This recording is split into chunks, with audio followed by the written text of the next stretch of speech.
डाल ले।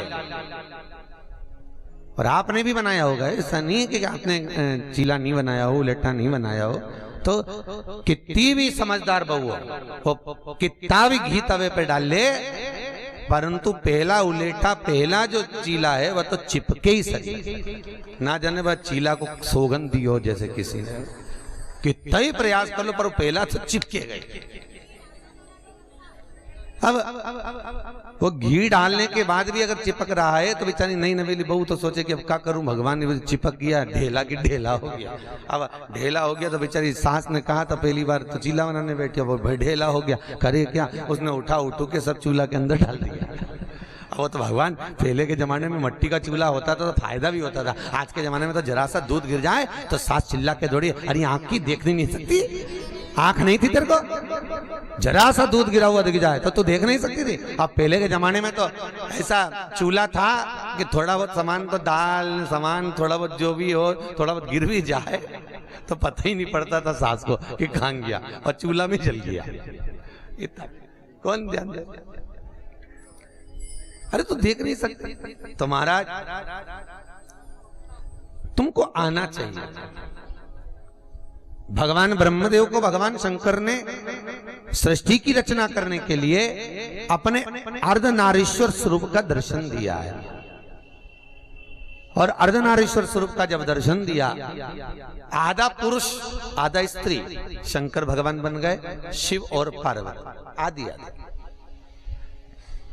और अर्धनारीश्वर स्वरूप का जब दर्शन दिया तो ब्रह्मा जी ने पूछा, महाराज करना क्या है ये तो बताओ, क्या करना है मेरे को? भगवान बोले बस ये देख ले, पुरुष बनाना है, स्त्री बनाना है, इस स्वरूप का दर्शन कर ले और ऐसा ही तुझे निर्माण करना है। ब्रह्मा जी ने कहा ठीक है, इतनी सी तो बात है, पुरुष और स्त्री ऐसे बनाना है।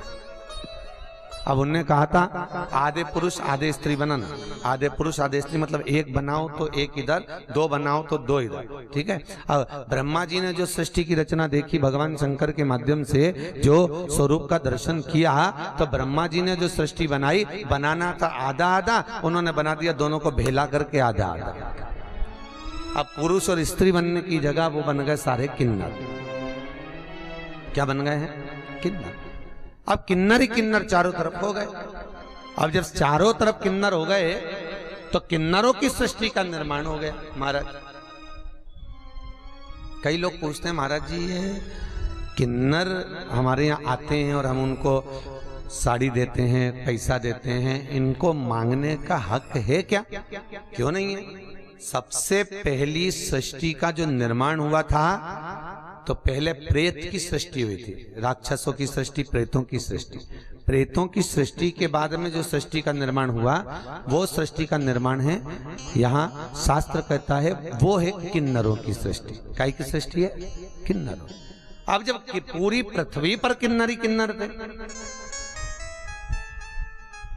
पूरी पृथ्वी पर, तो ये पूरी जो पृथ्वी है एक समय पर किन्नरों का आधिपत्य था, तो ये उनकी, तो आज भी उनका हक है कि वो भाई अपन उनकी जगह पर रह रहे हैं तो वो थोड़ा बहुत बधाई बधाई लेने आते हैं तो अपन थोड़ा बहुत धन उनको, थोड़ा बहुत।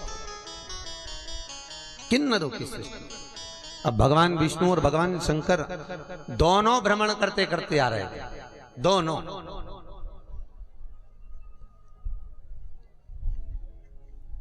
और दोनों भ्रमण करते करते आते आते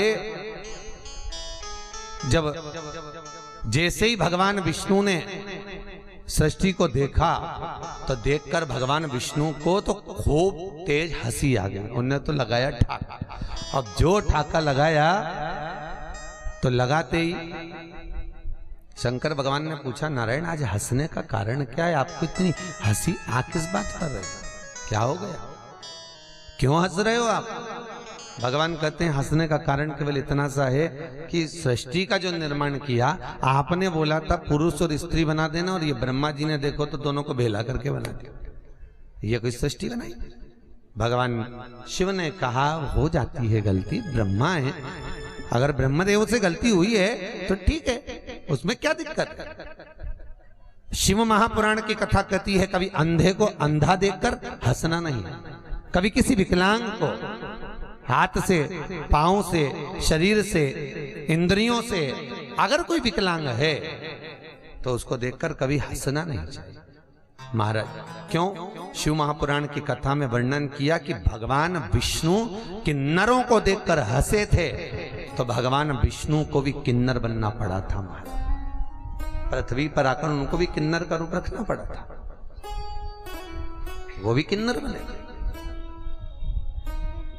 नारायण शंकर कह रहे हैं आप मेरे इष्ट हो नारायण, और आपका इष्ट मैं हूं, पर दिक्कत इतनी सी है कि आज आप इन किन्नरों को देखकर हंसे हो, आपको किन्नर का रूप पृथ्वी पर जाकर लेना पड़ेगा। आप किन्नर बनोगे पृथ्वी पर जाकर, एक स्वरूप आपको भी धारण करना पड़ेगा। और चरित्र को उठाकर देखिए, महाभारत के चरित्र को, जब अर्जुन, नकुल, सहदेव, भीम, युधिष्ठिर, इन पांचों का युद्ध, जब पांडवों का युद्ध जब कौरवों से हो रहा था,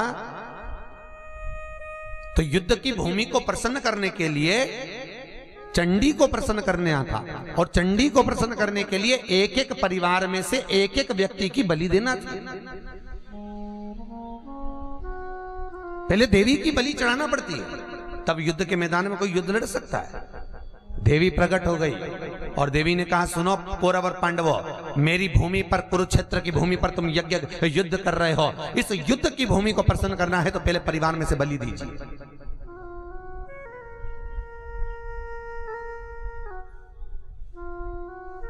पहले परिवार में से बलि दी जाए।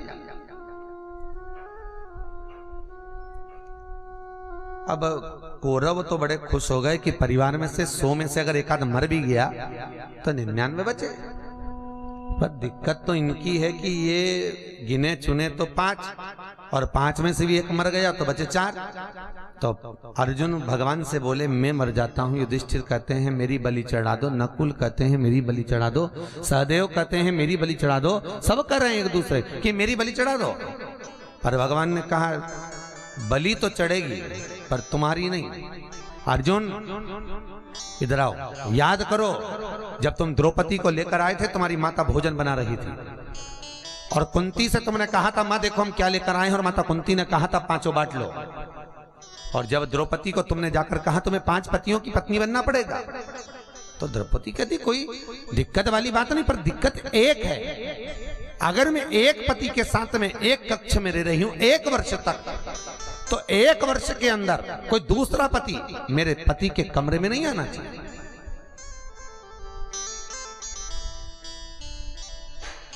तो ठीक है, पांचों ने बात कर ली, ठीक है। और स्वामी सुन लो, अगर मेरे पति के कमरे में कोई दूसरा पति आ गया तो उसको कुछ वर्षों के लिए 4-5 वर्ष का अधिक तुम्हें वन में निवास करना पड़ेगा, ठीक है, चलेगा। और योग लगा, एक ब्राह्मण के बच्चे को एक सिंह उठाकर ले गया, तो किसी ब्राह्मण ने आकर अर्जुन से कह दिया मेरे बच्चे को बचा लो। अर्जुन दौड़ कर गया, गांडीव नहीं मिला, पता चला कि वो भीम के कमरे में था, और भीम के कमरे में उस समय पर द्रौपदी विराजमान थी। अर्जुन गांडीव तो उठाकर लिया है, ब्राह्मण के बच्चे को भी बचा लिया, पर द्रौपदी ने हाथ जोड़कर कहा अब तुम्हें 5 वर्ष के लिए वन जाना पड़ेगा, आप वन में रहिए। गए, वन में निवास किया अर्जुन ने। नागों की एक कन्या के साथ में अर्जुन ने विवाह कर लिया जिसका नाम था उलूपी, और उलूपी के साथ में विवाह करा तो एक बेटा हुआ जिसका नाम था अरावन, बेटा हो गया। 5 वर्ष पूर्ण हो गए, अर्जुन वापिस आ गए। जब कौरवों और पांडवों का युद्ध प्रारंभ हुआ, बलि चढ़ाने के लिए भगवान कृष्ण ने कहा अर्जुन वंश में से किसी एक की बलि देना है, तो वो उलूपी का जो पुत्र है वो है तो तेरा ही वंश, तो उसको लेकर आ। अर्जुन उसको लेने गया, बालक बड़ा हो चुका था, और बालक जब बड़ा हुआ आया, पिताजी मैं आपके लिए प्राण त्यागने को तैयार हूं, पिताजी आप चिंता मत करो, मैं आपके लिए मरने को तैयार बैठा हूं, आप बिल्कुल चिंता मत करना, मैं हूं पिताजी, चलो एक एक कौरवों को काट काट कर मारूंगा, चलिए मैं हूं। अब गए, जैसे ही पहुंचे हस्तिनापुर के नजदीक में, पिताजी मेरे को किस किस को मार रहे हैं आप वो बता दीजिए। भगवान कृष्ण वहां पर आए और कन्हैया ने आकर कहा, रावण तुझे किसी को मारना नहीं है, तुझे खुद मरना है। मुझे? हाँ, चंडी देवी को प्रसन्न करने के लिए परिवार में से युद्ध के मैदान में एक की बलि चढ़ाना था। कौरवों के पास तो ढेर है पर हमारे पास में नहीं, तो तेरी बलि चढ़ेगी। रावण ने हाथ जोड़कर दादा से कहा, कन्हैया से कहा, दादाजी मैं मरने को तैयार बैठा हूं, पर दिक्कत इतनी सी है कि मैं कुंवारी अवस्था में मरना नहीं चाहता। मेरी शादी कर दो, उसके बाद मुझे मार दो। क्योंकि रावण ये जानता था, महाराज हमारी पुराने हमारे शास्त्र वर्णन करते हैं कि यदि कुंवारी अवस्था में कोई मर जाता है तो ना तो उसको पिंड लगता है, ना उसका तर्पण होता है, ना उसकी तिलांजलि होती है। अगर कोई कुंवारी अवस्था में मर गया, शादी होने के बाद अगर कोई मरता है तो उसको तो कोई जल भी देगा तो मिल जाएगा, पिंड भी करेगा तो मिल जाएगा, ब्राह्मण का भोजन भी कराएगा तो मिल जाएगा। अगर किसी तीर्थ में स्नान भी करेगा, मान लो आपने अपने पूर्वजों को याद नहीं करा और आपने स्नान करा, स्नान की पहली डुबकी का जो पुण्य है वो जो हमारे जीव चले जाते हैं, पितर आहूत जो चले जाते हैं, उनको प्राप्त हो जाता है, अपने आप उनके खाते में चले जाते हैं अपने आप। तो महाराज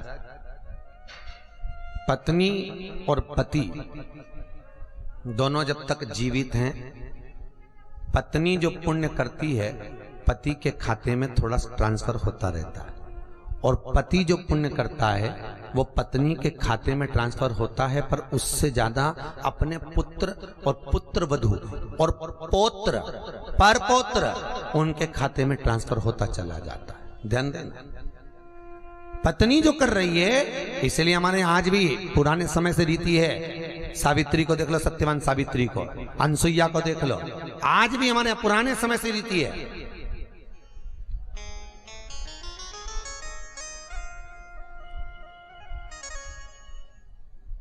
पूर्व समय से बीच में एक महादेव पड़े थे 84 महादेव में, सौभाग्येश्वर महादेव। बीच में कौन से महादेव थे? सौभाग्येश्वर। हरतालिका तीज के दिन वहां पर हजारों लाखों माताएं लाइन लगाकर पूजन करती हैं भोलेनाथ जी की, क्योंकि पूरी दुनिया में केवल एक ही जगह है जहां पर सौभाग्येश्वर महादेव विराजमान हैं, जो कि केवल दर्शन करने वाली माताओं को अखंड सौभाग्य प्रदान कर देते हैं। 84 महादेव में अपन को आज की यात्रा में पड़े थे सौभाग्येश्वर महादेव, सौभाग्य देते, अखंड सौभाग्य देते।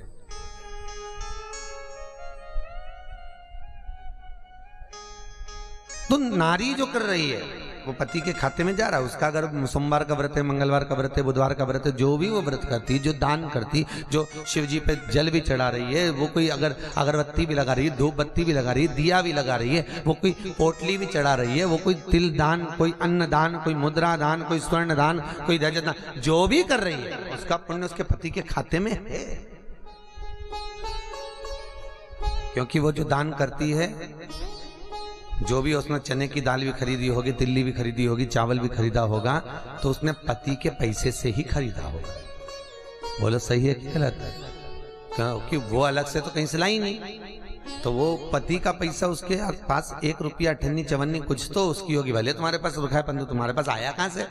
वो तो थोड़ी बहुत कि मायके गई थी तो उनंग से मिल गया, बाकी का तो क्या कपड़ा धो रही थी तो जेब में से मिल गया, तो जो मिला। अब मैं कुंवारा नहीं मरना चाहता, तो कुंवारा अगर चले गया तो ना तो तर्पण होगा, ना तिलांजलि होगा, ना पिंड होगा। और कुंवारी अवस्था में अगर चले जाता हूं तो गया जी में जाकर अगर कोई पिंड भी करेगा तो मुझे मुक्ति नहीं मिलना वाला। कोई 1000 ब्राह्मण को भी भोजन करा दे तो कुंवारी अवस्था में मरा है तो भोग नहीं लगता, उसका भाव नहीं। जब कुछ मिलना ही नहीं है तो फिर मैं कुंवारी अवस्था में क्यों जाऊं? बहुत ध्यान देना महाराज जी, शिव महापुराण की कथा है। यही प्रसंग सुनकर स्वयं शंकर शिव महापुराण को कुछ देर के लिए तुमरुका जी को रुकवा देते हैं। यही पुराण को तुमरुका जी जरा मौन हुई। तुमरुका जी बोले, हम वक्ता हैं और आप श्रोता हो। शंकर से करें, आप हमें मौन कर कर क्या कहना चाहते हो? शंकर भगवान कहते हैं, तुमरुका जी, इस शिव महापुराण की कथा का रसतत्व ग्रहण करने के लिए कोई दूसरा यजमान नहीं, शंकर और पार्वती हम दोनों बैठे हैं। आज हम वचन देते हैं। मुख्य यजमान के पद पर बैठकर किसी पुराण में नहीं लिखा कि परीक्षित ने सुखदेव जी को कोई वचन दिया। रामचरितमानस के जजमान काशी नरेश ने कहीं तुलसीदास और वाल्मीकि जी को कोई वचन दिया हो? किसी पुराण में यजमान कभी वक्ता को कोई वचन नहीं देता, पर भगवान शंकर जो श्रोता बनकर बैठे हुए हैं वो वक्ता को, तुमरुका जी को वचन देते हैं यहां रुककर कि मैं वचन देता हूं कि यदि कोई शिव महापुराण की कथा में आकर बैठ गया तो उसके परिवार में कुल में अगर कोई कुंवारा गया भी होगा, शंकर कहते हैं उसको पिंड और तर्पण तिलांजलि उस दिन से मिलना प्रारंभ होगी और मैं दूंगा। क्योंकि हमारे यहाँ शास्त्र कहता है कि जब संकल्प छोड़ा जाता है, संकल्प, आप लोग संकल्प जब छोड़ते हैं तो संकल्प में जो जल लिया जाता है, कई जगह पर ब्राह्मण जन कोई संकल्प छोड़ते जल्दीबाजी में ऐसी छोड़ छुड़ा के पानी भी नहीं रखते। पानी वाला बिना संकल्प का जो होता है तो वो देवताओं को मिलता ही नहीं, किसी भाव का रहता ही नहीं।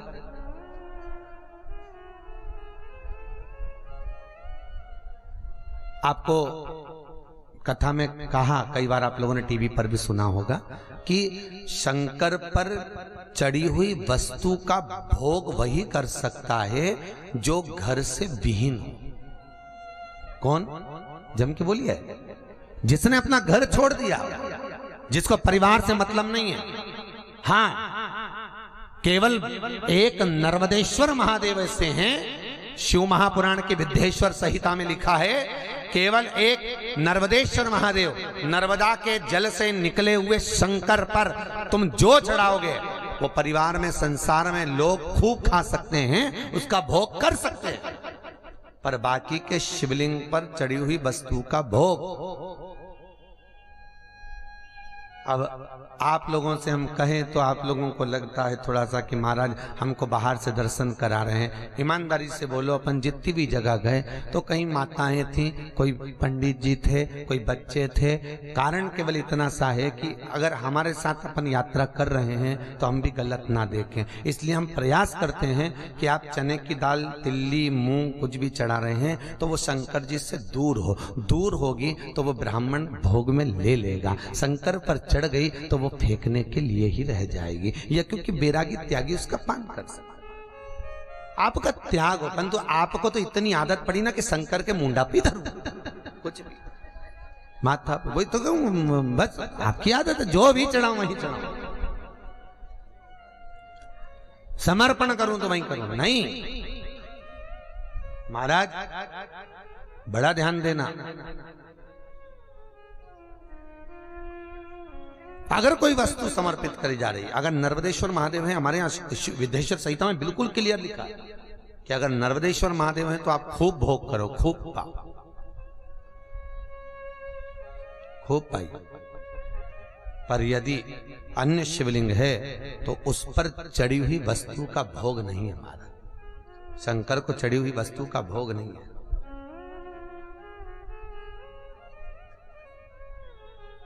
पर करें क्या, आज के जमाने में देखा देखी इतनी ज्यादा हो गई ना, उसको लोग जानते तो नहीं है। संत युद्ध करने के लिए आया तो साथ में कालियावन को लाया, लाया कि नहीं लाया? कालियावन कौन? कालियावन पूरी पृथ्वी पर केवल एक ऐसा राजा था जो कि राक्षस प्रवृत्ति का था। युद्ध का आतुरता रखता था, पर दान पुण्य इतना करता था कि उसको मारने की सामर्थ्यता देवताओं में भी नहीं थी। कालियावन को मारने की सामर्थ्यता देवताओं में भी नहीं थी। क्यों भैया? जब मुचकुंद जब कालियावन के साथ में आए हुए जरासंध के साथ भगवान युद्ध लड़ रहे हैं, तो कालियावन के सामने युद्ध का मैदान छोड़कर क्यों भग रहे हैं? क्या कारण है? तो भगवान कहते हैं ये सामने खड़े हुए सारे ब्राह्मण सैनिक के कपड़े पहनकर खड़े हैं, मैं युद्ध नहीं लड़ूंगा।